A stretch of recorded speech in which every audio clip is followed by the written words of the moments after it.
if you guys have been watching some of these Veda videos. That's video every day in April. I've been watching quite a few of them. Some were more successful than others. Some didn't quite make the whole month. But they're really fun.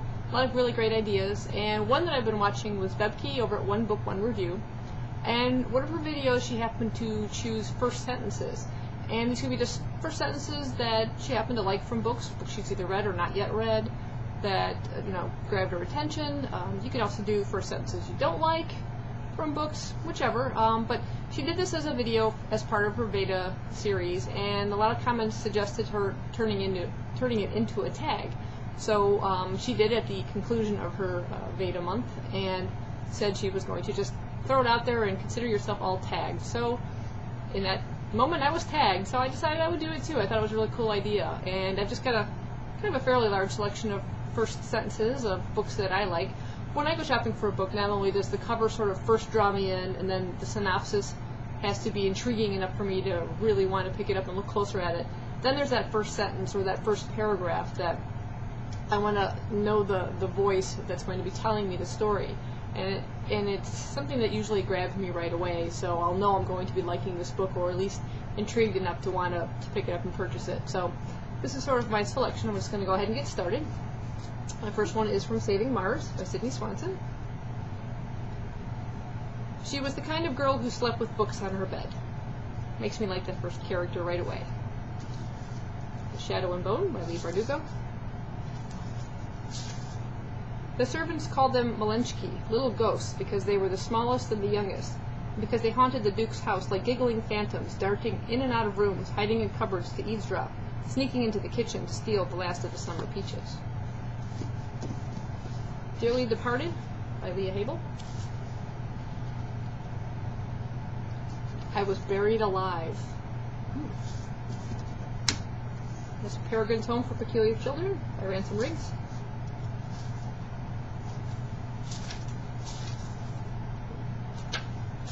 Just gotta find the first page. There we go. I had just come to accept that my life would be ordinary when extraordinary things began to happen. Lisa Lynn Poe by Lauren Oliver.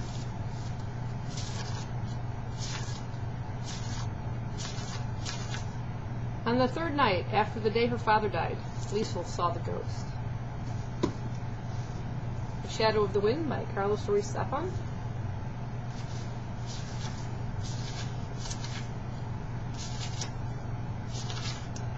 I still remember the day my father took me to the Cemetery of Forgotten Books for the first time. Sounds intriguing. Also by that same author, The Prince of Mist. Max would never forget that faraway summer when, almost by chance, he discovered magic. The House of Dead Maids by Claire B. Dunkel.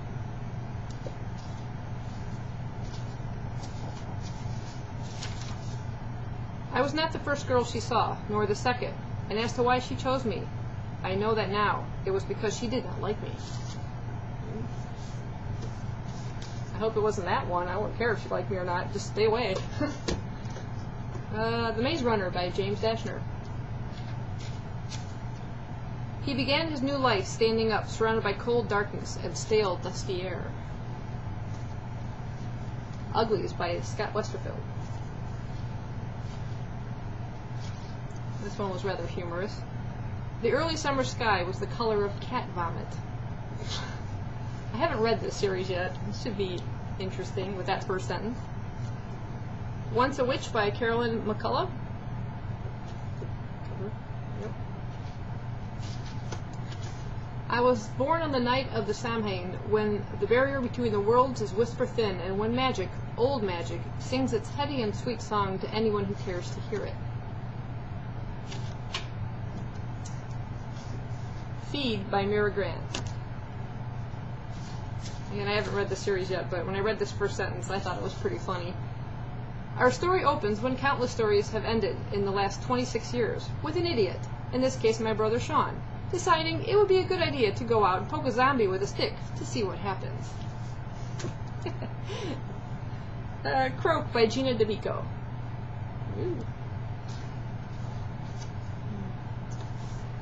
Lex wondered, for a fleeting moment, what her principal's head might look like if it were stabbed atop a giant wooden spear.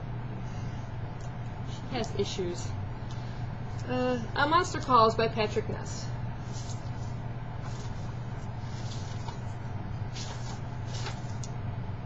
The monster showed up just after midnight. The Secret of Crickley Hall by James Herbert. They scattered into a darkness scarcely tempered by oil lamps, the soft glow easily repressed by the deep shadows of the house. I love a good haunted house story. Speaking of, House of Dark Shadows by Robert Liparulo.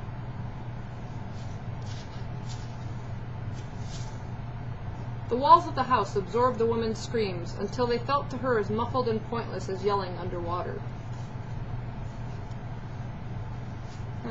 The Devouring by Simon Holt. On Starry Night, just a few days before Christmas, you have to snuff the lamps, douse the flames in the fireplace, and spend the night in the cold and the dark. Classic, Henry James, The Turn of the Screw.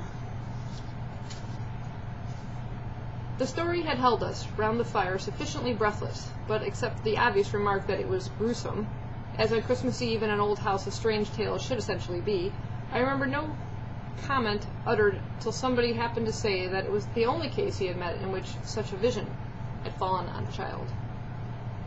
Visitation had fallen on a child. Revisitation from that creepy thing.